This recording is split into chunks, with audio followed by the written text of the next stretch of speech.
Toxic leadership is fueling businesses in Australia, with 1 in 3 organisations unintentionally leading with fear, and it's causing $2.3 billion in productivity loss.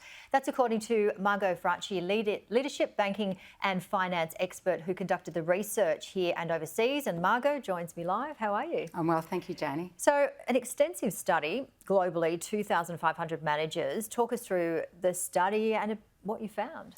Well, what we found is that, as you said, in Australia, nearly a third of leaders are fearful, and that really backed up what my experience had been as a leader. As you said, I've got extensive experience in leadership, and I found early on in my career really playing small because I didn't want to create conflict, and that's a big part of our culture. We kind of avoid dipping into difficult things, and I didn't know how, and I didn't have leaders around me who showed me a good way to do that.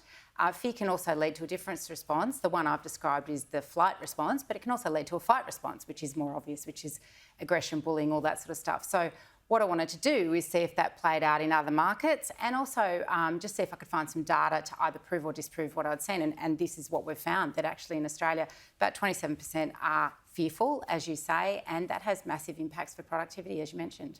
And it came out that a lot of it is unconscious. Yes, that's right. Well, we're not conscious. You know, if you think about that concept of unconscious bias, we don't know we're biased until someone shows us a different way. The way I started to think about it was when I experienced different leadership, I went, actually, that's a more effective way to be, and a way that actually, lifts the whole system if you can be different as a leader. So this unconsciousness is around, we don't actually know that we're in it. We think it's just the way it's always been and the way it needs to be because we don't know a different way. So what is the different way? How should people be leading? Yes, well, the cost of unconscious fear is significant, as you've said. That's a productivity number, that's a dollar number. The impact on our people, if you care about that, is also significant. What I talk about instead is, if you think a lot of the great thinkers say that humans are only ever motivated by fear or by love. So I talk about love. Now, we think about love exclusively as a romantic connection between two people, but I'm not talking about that. I'm talking about what the psychologists call psychological safety. So great love leaders are brave, they're clear, and they're fair. They know how to step into difficult conversations maturely. They go hard on the issue, but they don't go hard on the person. Where there's a toxic high performer, for example, in the team, they'll deal with that maturely. Where there's someone underperforming, they'll deal with it maturely, and they'll deal with themselves maturely and really take responsibility for what's going on. So that's the answer to fear. Emotional intelligence and empathy, those sorts of things. Yes, as Socrates says, first know thyself. That is the job. Yeah. Every time we have a reaction, every time you put people in a room, you're going to give them the same information, you're going to have a lot of different reactions. My reaction is something that's particular to me. So I just have to ask myself, if I'm feeling that conflict inside myself and I actually want to go small or want to go aggressive, the answer is, well, you're coming from fear. How could you turn that around and actually be bigger and better for the whole system? And do you think it's a culture thing? Are we seeing, what we saw when we were growing up, children sort of seen and not heard, that kind of thing? What are we learning over the years? Well, in the study, what we found was in the UK, they're the lowest level of fearful leaders, which is interesting. The US has a higher level of fearful leaders and really results and performance driven. And I'll always say that we've got to make our results. That's a really important thing. Love leaders go for performance. I do think it's very hard to be conscious of the fear that's sitting in us when we've been raised that way or we've been reporting to leaders. But you can always find one teacher or one sporting coach or one boss you had who is what I would call a love leader. They're the person to emulate.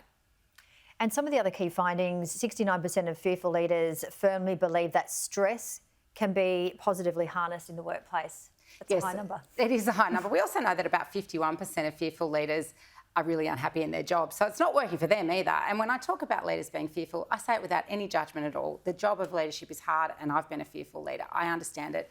We get it wrong all the time.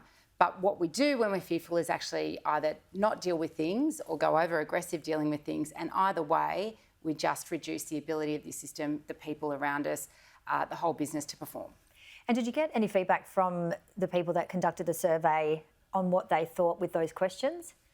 In terms of, I'm sorry? Well, when it comes out, that they've been unconscious and their productivity and so forth, have you had a chance to speak to them and see how conscious they are now? Well, what they say is, I'm disengaged, I'm resentful, I don't know why, I'm angry a lot, I've got decision fatigue, got it. That all means I'm probably stuck in a bit of fear. So the answer to that is love. Well, there you go. So what else can we do? What else have you learnt from this, and what can people take away? Well, the first step is consciousness, always. The second step is to say, there's no need to go into shame. We all experience fear in our leadership. Leadership's hard. So the first thing to do is be conscious of it. The second thing to do is just start understanding that when you're avoiding things, when you're sitting in the meeting and you're nodding along and then you walk out of the meeting and you say to your colleague, I'm never going to go along with that, that's when you know you're in avoidance, which is fear-based. When you're getting really angry with someone, that's when you know you're in fear as well. And so just start noticing those things and start developing a different habit. And what you will find is people will want to work for you.